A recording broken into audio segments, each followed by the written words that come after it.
Hello guys. देखो, तुमने notice तो किया होगा कि टाइम के साथ कुछ चीज़ों में काफ़ी सारे चेंजेस होता है। जैसे खाना सड़ने लगता है, आयरन को जंग लगता है और जलती हुई लकड़ियाँ कोयले में बदल जाती है। लेकिन ऐसा जादू से नहीं हो रहा। इसके पीछे एक साइंस है जो कि मॉलिक्यूलर लेवल पे काम करता है और इस प्रोसेस को हम साइंस में केमिकल रिएक्शंस के नाम से जानते हैं।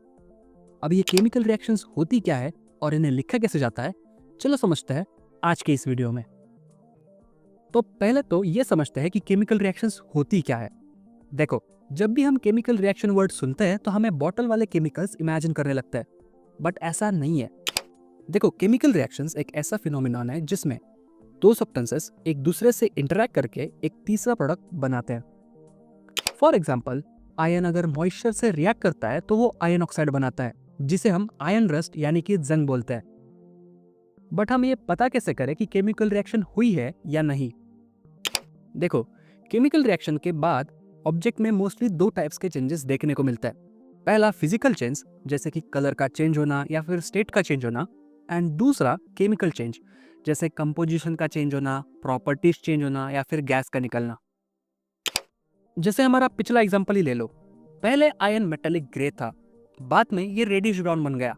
Property wise ion strong substance है, वहीं पे जंग एक वीक सब्सटेंस है। और कंपोजिशन को देखे तो आयन आयन ही है, बट रस्ट अब आयन ऑक्साइड बन चुका है। ऑब्जेक्ट्स के इन चेंजेस को हम साइंस में केमिकल रिएक्शन कहते हैं।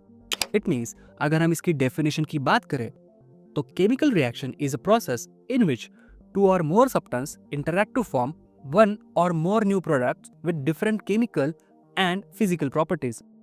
Simple, right? अभी ये तो हुई एक केमिकल रिएक्शन, बट इसे लिखने का एक तरीका है जिसे केमिकल इक्वेशन कहा जाता है। तो चलो समझते हैं कि केमिकल इक्वेशंस होते क्या है।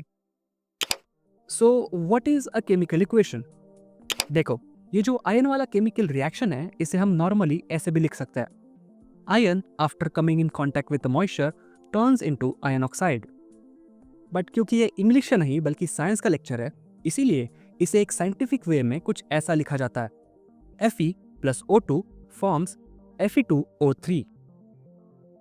यहाँ पे Fe आयन है, O2 ऑक्सीजन को रिप्रेजेंट करता है एंड Fe2O3 आयन ऑक्साइड को।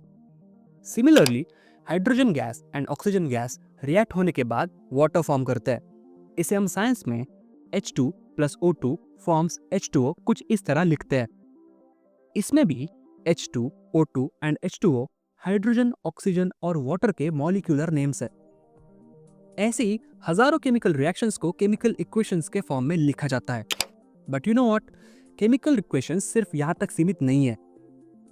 इनमें हम मॉलिक्यूलर नेम्स के आगे ब्रैकेट में इनके स्टेट्स को लिखते हैं।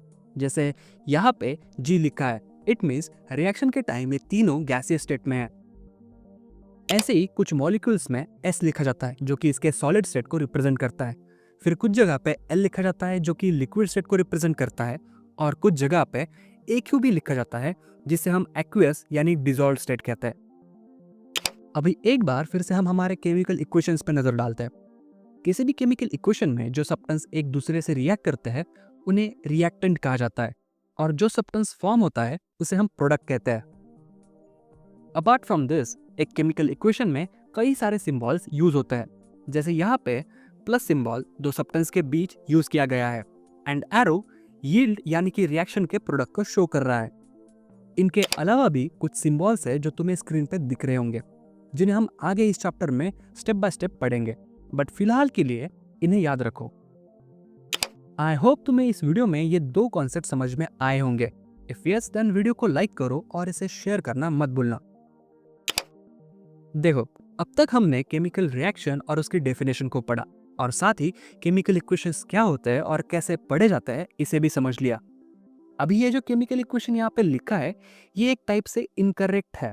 एक्चुअल में करेक्ट इक्वेशन तो ये है जिसे हम कंप्लीट या फिर बैलेंस्ड केमिकल इक्वेशंस कहते हैं। अभी ये बैलेंस इक्वेशन होता क्या है और कैसे एक अनबैलेंस इक्वेशन को एक बैलेंस इक्वेशन में कन्वर्ट करते हैं, ये मैंने समझाया है हमारे सेकंड पार्ट में, जो तुम्हें यहाँ पे मिल जाएगा। इस वीडियो के लिए इतना ही काफी। तुमसे अगले वीडियो में मिलता हूँ। Bye bye.